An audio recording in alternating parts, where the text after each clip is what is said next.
Okay, so next we're going to be listening to a part 2 answer about habit. Okay, so we're going to describe a time that you got up early in the morning.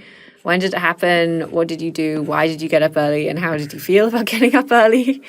Okay, an interesting, very specific topic. This is the kind of question that either you read it and you think, oh my God, yes, recently I tried to get up early in the morning. Or you read this topic and you go, oh my God, I've never gotten up early in my whole life. Okay. So the best thing to do is to just try and pick a very specific memory when maybe you had to get up once early for an exam or to go on a trip or to catch a flight or something like that. And then if nothing comes to mind, you're just going to have to make something up. Okay, so think about a recent event and then lie and say you had to get up early for it. So I might be like, okay, well, recently I went paragliding with my friends.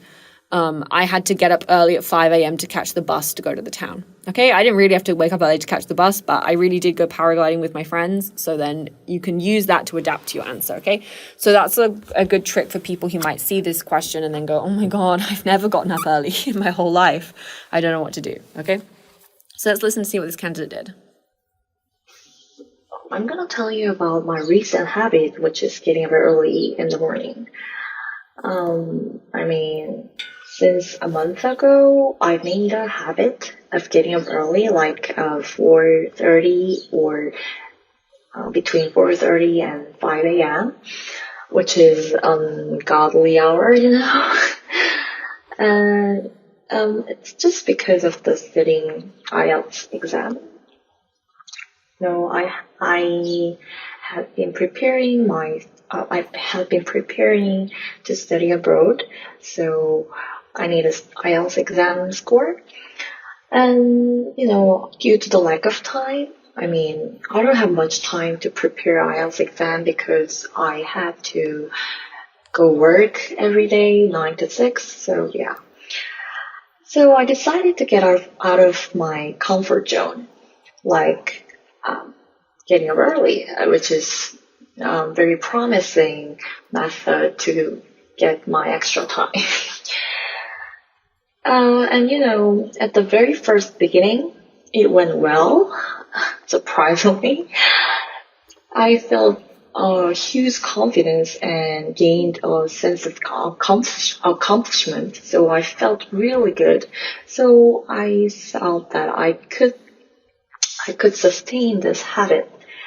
But it turns out that after just 3 days, maybe, I felt really drowsy and groggy, so I didn't want to do anymore.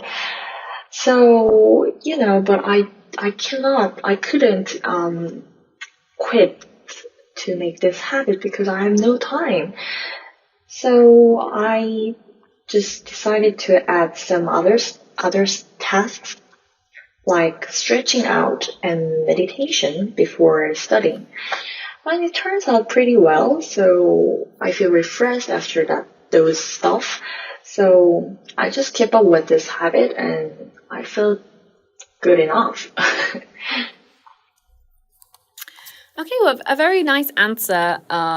Definitely, especially in terms of fluency. I hope you could hear as we were listening along to that how she was able to sort of keep the topic flowing, keep moving on to the next part of the question. She didn't really repeat very much.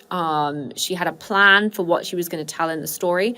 So that really helps her fluency and coherence, So she clearly had used her 1-minute memo time to make a little plan about what she was going to talk about, and she followed her plan through, okay? And you can often tell the difference for that. So I really liked her flow of ideas, so that was very nice. In terms of vocabulary, very strong. We had some really nice words in there.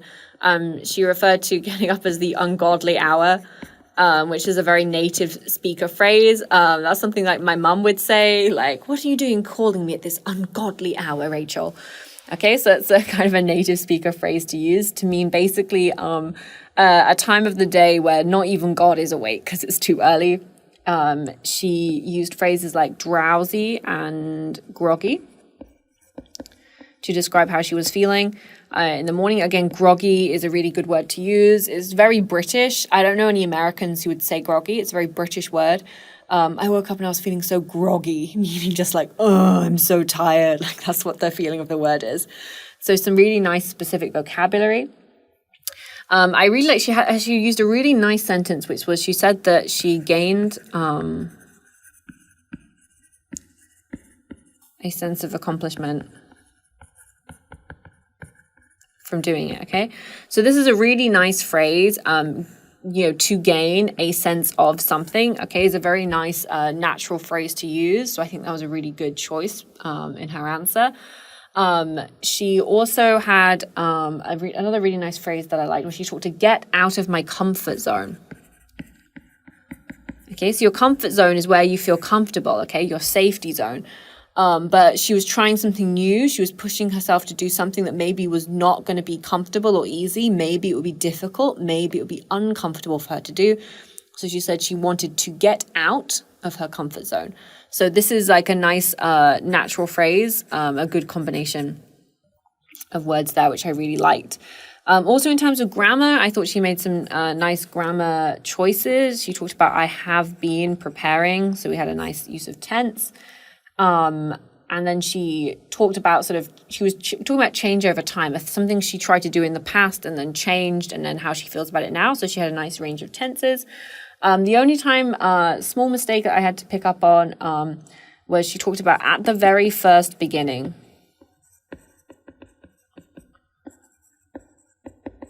Okay, and then you don't need to say first beginning, okay, because beginning and first mean the same thing, okay? At the very beginning of the issue, of whatever happened, okay? And then also when she talked about how she said, I feel refreshed, okay? But she's talking about something that started in the past, so it should be past tense, I felt refreshed.